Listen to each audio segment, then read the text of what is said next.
Hi, I'm Monica, and I have opinions about things. So today is not going to be super opinionated. I'm just going to be talking about my reading list for the fall, and I picked a few spooky titles.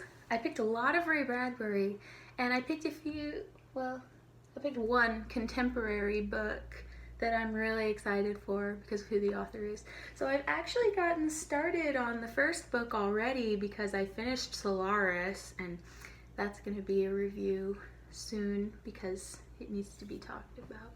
So this is The Night is Short, Walk On Girl by Tomihiko Morimi, who wrote one of my favorite books ever, which I read this summer, Penguin Highway.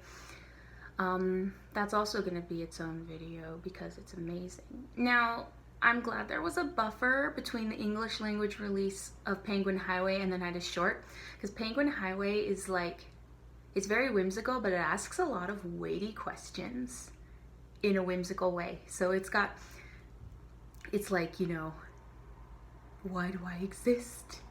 Why was I born? What is the nature of my existence? It's got stuff like that. It's literally got stuff like that, And The Night is Short, Walk On Girl is it seems a lot more lighthearted and not as heavy, I guess. It's about this girl who is a junior in college, and she gets bored at a party, so she decides to go on a bar crawl, and she meets all these cool, whimsical people and some kind of sad, lonely people too, because it's a bar crawl.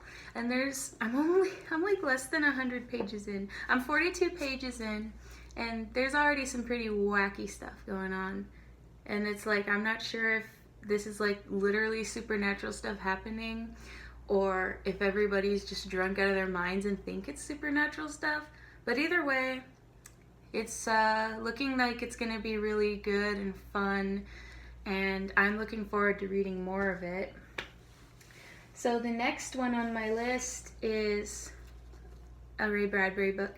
It is called Something Wicked This Way Comes, and it's got so many things that I like.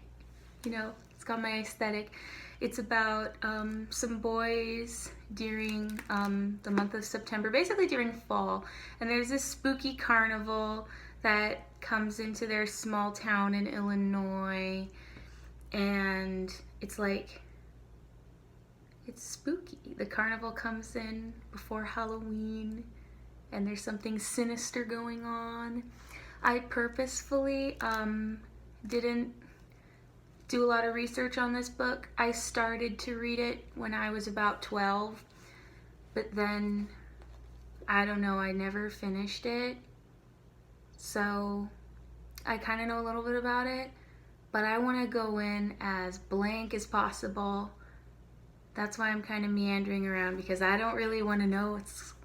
I don't really want to expect anything, I want to be super surprised. I'm looking forward to it. I love sinister carnivals. I love just whimsical carnivals.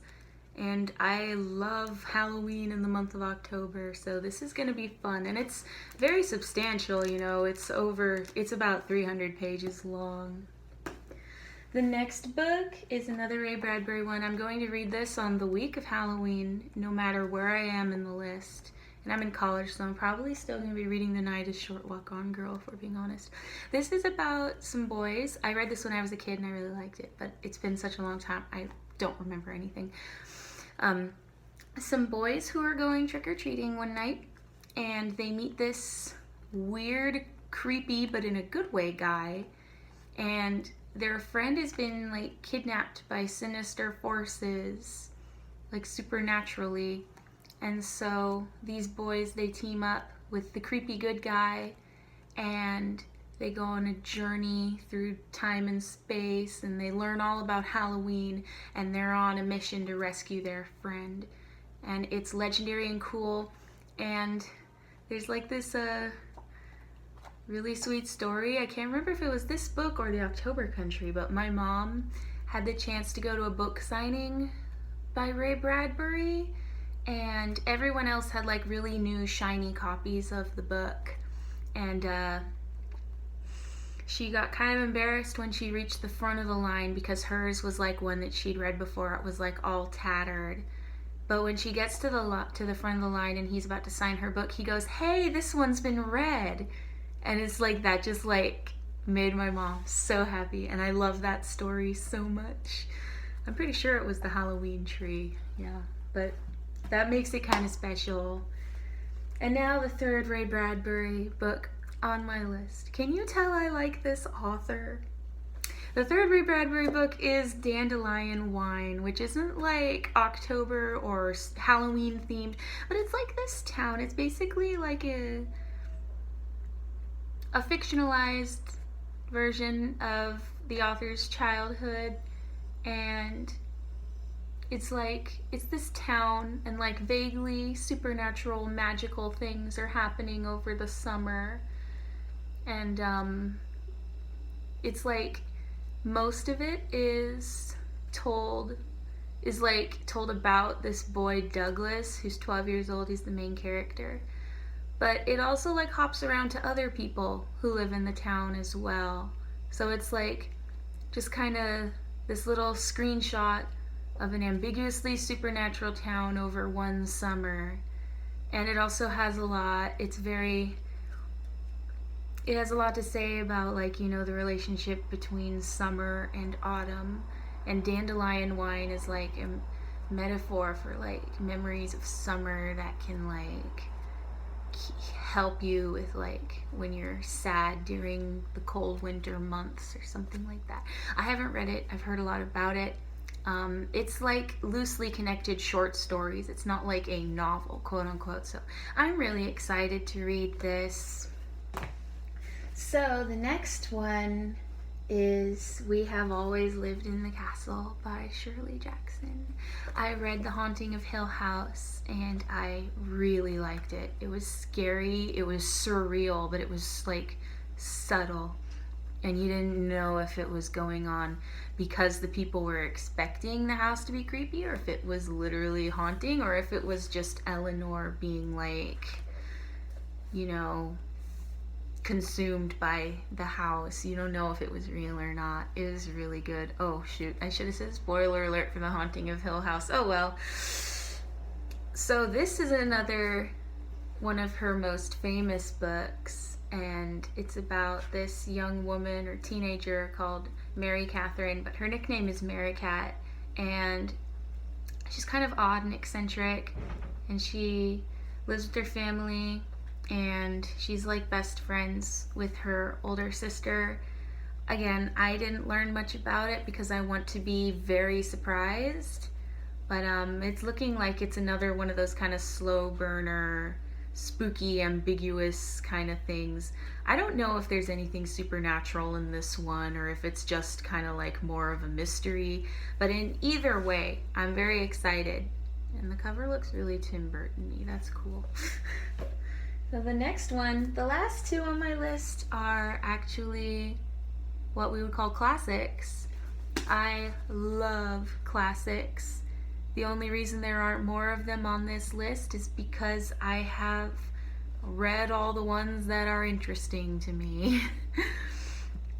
But these two, I never finished this one because it was, I was in college and I was taking a literature class and there was a lot of reading I had to do. So, and look at the font is tiny. So, yeah, there is North and South by Elizabeth Gaskell. Watched the miniseries, loved it. I've heard the book is even better, and I'm looking forward to reading it. It has a lot to say about religion, your relationship with God and stuff like that, and also the relationship between classes and like what's fair and what you know, just, I can't talk. But basically, if you're into that kind of thing, and it's got romance, you know, it's basically like for all the homeschool girls of the world like me. So that's gonna be cool. This one is Pride and Prejudice by Jane Austen. Now, unlike all the homeschool girls of the world, I didn't like this one at all when I first read it. I thought Emma was way better, and I still really like Emma. But I've read this twice, and I liked it better the second time, and now I'm feeling like it's just going to be one of my favorites when I read it this time. When I was a teenager, I was very contrarian. If a lot of people liked something, I would make it my mission to find something wrong with it.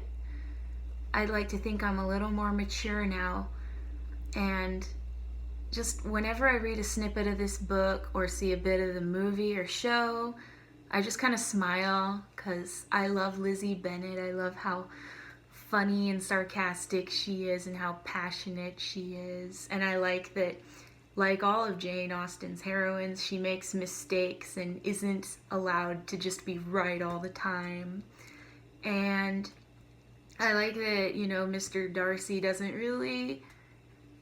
like drastically change at the end. He doesn't like change his whole personality, but he does learn, you know, you learn more about him and he learns to be a little less mean. I'm not articulate. So that's all the books on my list. I also have a few more that didn't make it into this video because then it would be like 8 hours long, like Dune by Frank Herbert or 100 Years of Solitude by Gabriel Garcia Marquez, or Dante's Inferno. And then I want to, of course, reread all my Ray Bradbury short stories. But I'm also in a statistics class, so who knows if I'll even finish the Tomihiko Morimi book. But anyways, as I finish them, I hope to have like reviews of them out to share my thoughts. I'm also going to review Solaris, and I'm going to skim through Penguin Highway again so that I can review that one because I love it so much. See, look. It's like the little penguin that Uchida adopted in the book. I love you.